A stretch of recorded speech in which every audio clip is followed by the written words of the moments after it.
রিয়ামনির ম্যাক্সের চোদা খাওয়া হয়ে গেছে, এখন আবার আলমের চোদা খাওয়ার জন্য মন চাচ্ছে। তুই যে কথা বলিস ভাইয়ের সামনে, তোরা চোদা খাইস দুই বোন ভাইয়ের সামনে, তুই আমার মুখ তুলে কথা বলিস কিভাবে?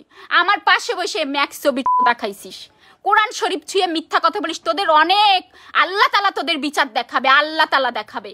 আমার ভালোবাসা চলে গেছে যখন ও আমার অন্তরঙ্গ মুহূর্তের ভিডিও করছে, তখন ওর আমার ভালোবাসা চলে গেছে। আর রিয়া আর নাটক আমার অনেক বোকা বানাইছিস তোরা। আমাকে কি বলে জানেন আপনারা? ভিডিওগুলো খারাপ দেখতে বোঝা যাচ্ছে। আমি আলমের সাথে কথা বলছি আর ভিডিও চালিয়ে রেখেছি।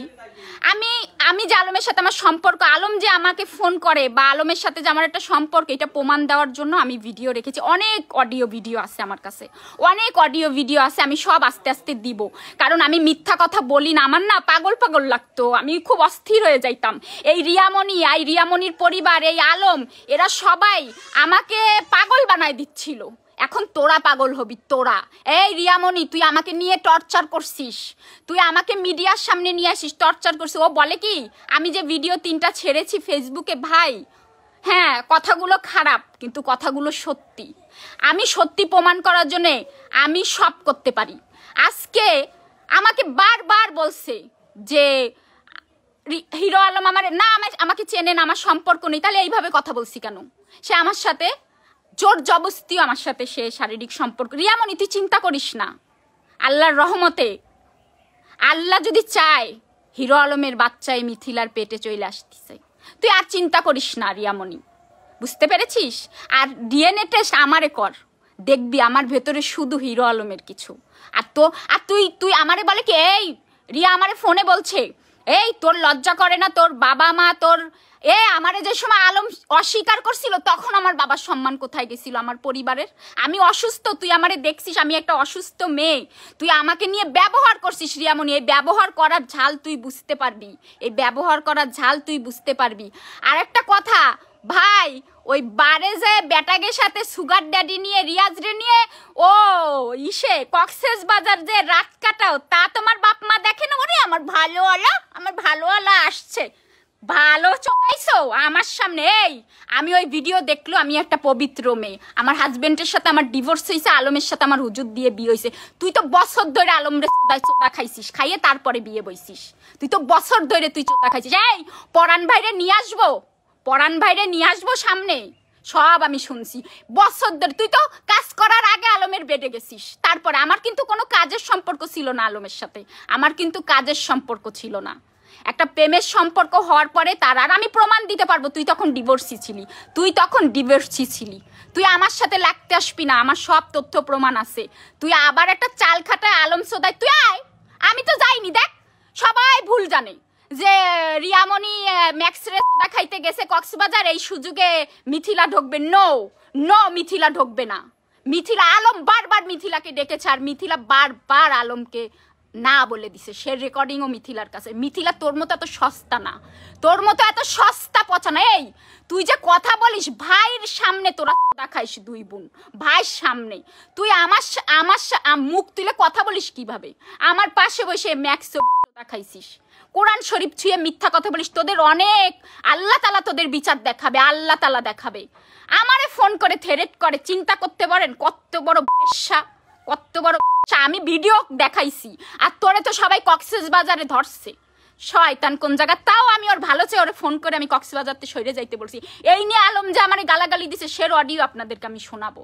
আর এই হিরো আলম যে কত মদ খায় এটারও রেকর্ডিং আছে আমার কাছে। মাতলামি করে ফোনে কথা বলে, মদ খায়।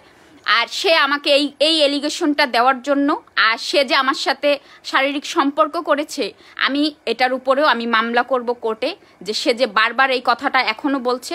এটার জন্য সে রিয়ারে ডিএনএ টেস্ট করতে চায়, ইতিরে ডিএনএ টেস্ট করতে চায়, ম্যাক্স ছবি রিয়াজরে ডিএনএ টেস্ট করতে চায়, সে নিজে করতে চায়। সে তো একটা মূর্খ। তাহলে আমার ডিএনএটাও করুক, কারণ এবার আমি কোনো ধরনের ওষুধ পানি কিছু খাইনি। তার সাথে অলরেডি আমার শরীর খারাপ লাগছে, আমি কথাটা বলতে চাইনি।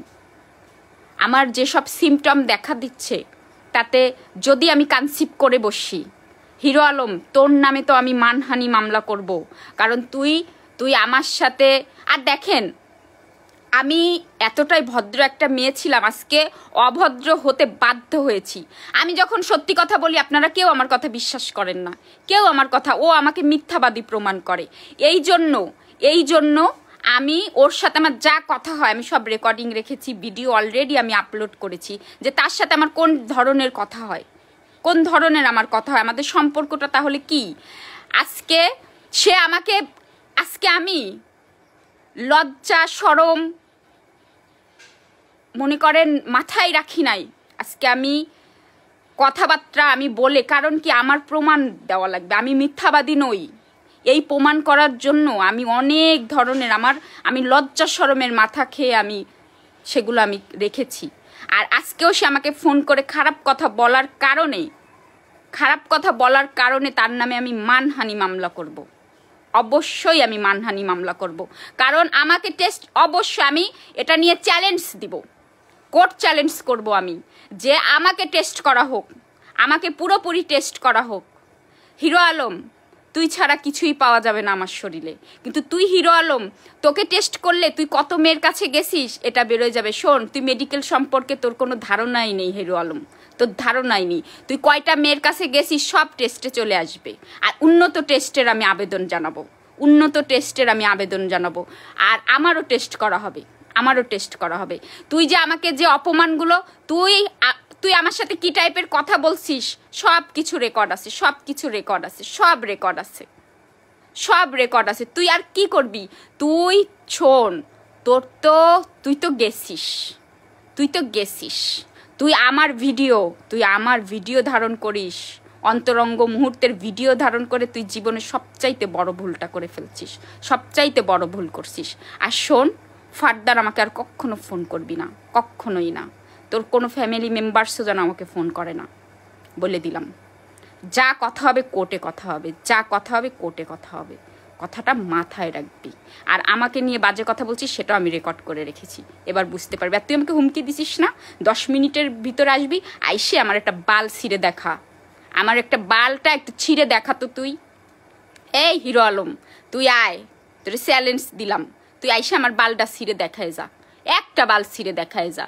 তুই তো নিজেরে খুব মনে করিস। আয়, জুতা নিয়ে বসে থাকবো, জুতার বাড়ি খাবি এবার জুতার বাড়ি খাবি। শোন, এই ভালো সহজ সরল মেয়েটাকে তুই গলা টিপে হত্যা করছিস। সেই মিথিলা এখন আর নেই, আর তোর মেয়ের উদ্দেশ্যে বলি, খুব ভালো করেছো মা, অনেক ভালো করেছো। আমার এই অন্তরটা থেকে এই বাপ বেটির কোনো স্থান নাই। থাকো তোমরা, কত ভালো থাকো দেখি।